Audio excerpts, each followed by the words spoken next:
A good day to you. How have you been? The last time we've been seeing the parable of the persistent widow, and Jesus is teaching about persistency in prayer through a parable. And he explained in previous verses of a widow who relentlessly sought for justice from a judge. And the woman having disturbing him so much, he had to answer and seek for justice on her behalf. And the question was, why does God want us to ask before he sometimes give? And then this leads to asking what is prayer, because when we ask God for something, we are praying. So prayer is communicating with God. That is man speaking or revealing his heart to God and God speaking back. And prayer could be done sometimes without having to open our mouth, but with our heart. So we pour in our heart. And the Bible tells us that he is able to do far more greater than what we could ever imagine or think of. So even our silent words in our hearts is a form of prayer to God. That's why we need to be careful with the things we process in our hearts. But we should be pure in heart.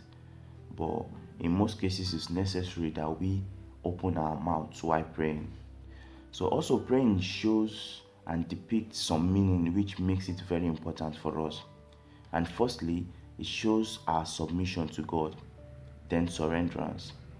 When we pray, we are telling God, I can't do it on my own, and I admit you are greater. Have your way. Also, prayer depicts dependence, because when we pray, we depend on God's answer, be it a yes or a no or a wait son. So when we pray, prayers depict submission, surrenderance, and dependence. So we are depending on his will above anything else. And as we pray in faith. We believe, trust, and acknowledge that only him can help us in our situation. And that's why we've come to him. So back to the question, why do God want us to ask before he sometimes bless us? He does that to show our commitment, to show our belief in him, to show if we have learned to surrender and submit to his will.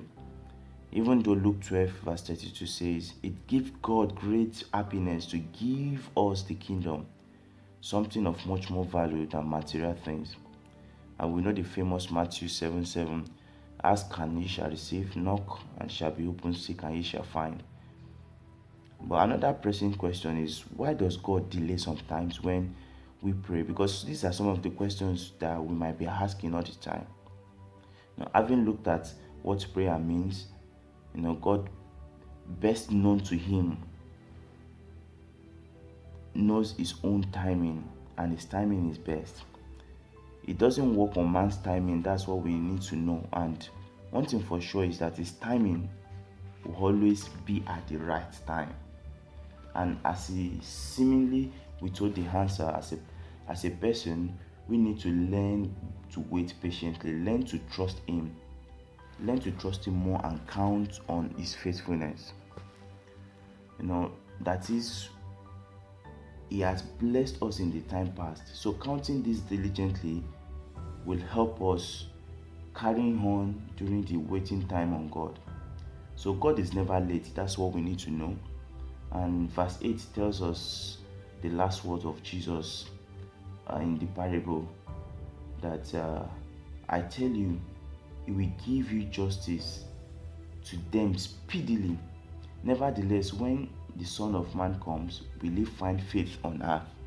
And this is a big question, because this is the main issue. It's not really about God not giving an immediate answer, but it is about, will you continue to trust, depend, rely, and submit to God to the end? Because we need grace to carry on to the end. For one thing is sure, God will give justice likewise, and we have to be faithful to the end. So God bless you and remain blessed.